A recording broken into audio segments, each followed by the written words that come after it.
A pastry shop owner kicks out a little girl who doesn't have enough money to buy a cake for her dying mother's birthday. He begs her to come back later.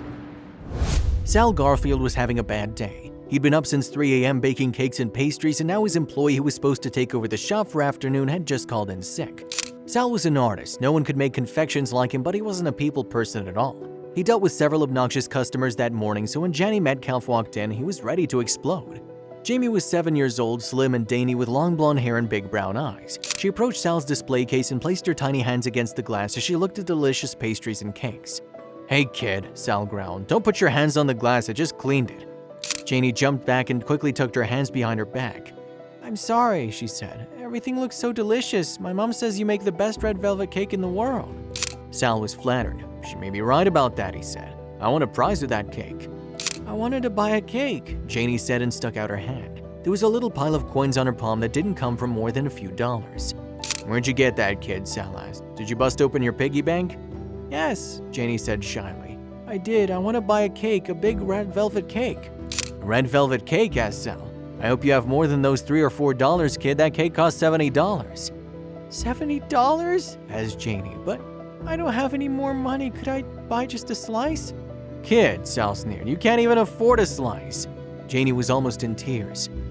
"Please, what about that cupcake?" She pointed at a delicious-looking frosted cupcake. "How much does it cost?" "It's a $6 cupcake, kid," Sal said. "Honestly, you can't afford a cracker in my shop."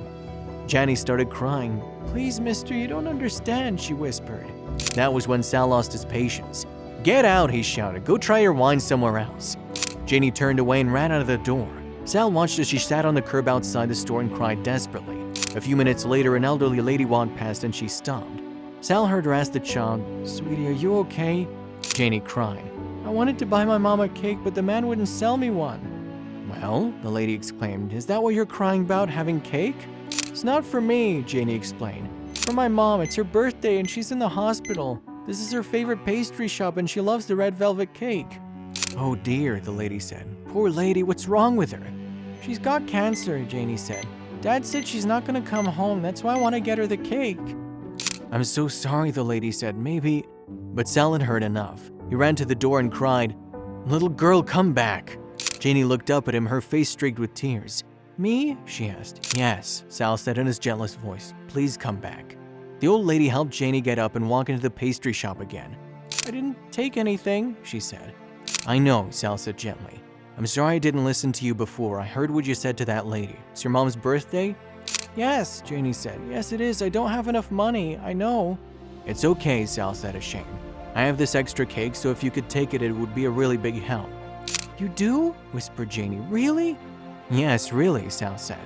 "And as it happens, it's one of my special red velvet cakes with a cream cheese and white chocolate topping." Janie's face lit up with a wonderful smile.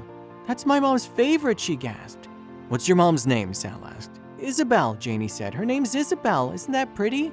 "It's very pretty," Sal said. "You wait here a second. I'll be right back." Sal went back into the kitchen and carefully wrote on a delicious red velvet cake, "Happy birthday, Isabel." Then he placed the cake in a big white satin box and added a pair of sparkly candles. He carried the big box back out into the store and gave it to Janie. "Thank you," whispered Janie with tears in her eyes. "It's going to make her so happy." "No," Sal said. "Thank you. I'd forgotten why I make these wonderful, delicious cakes. It's to make special occasions even more special. I hope you and your mom enjoy my cake." Janie took Sal's cake to her mom that afternoon and they lit the sparkly candles. By that wonderful light, Janie could almost believe everything would somehow be all right.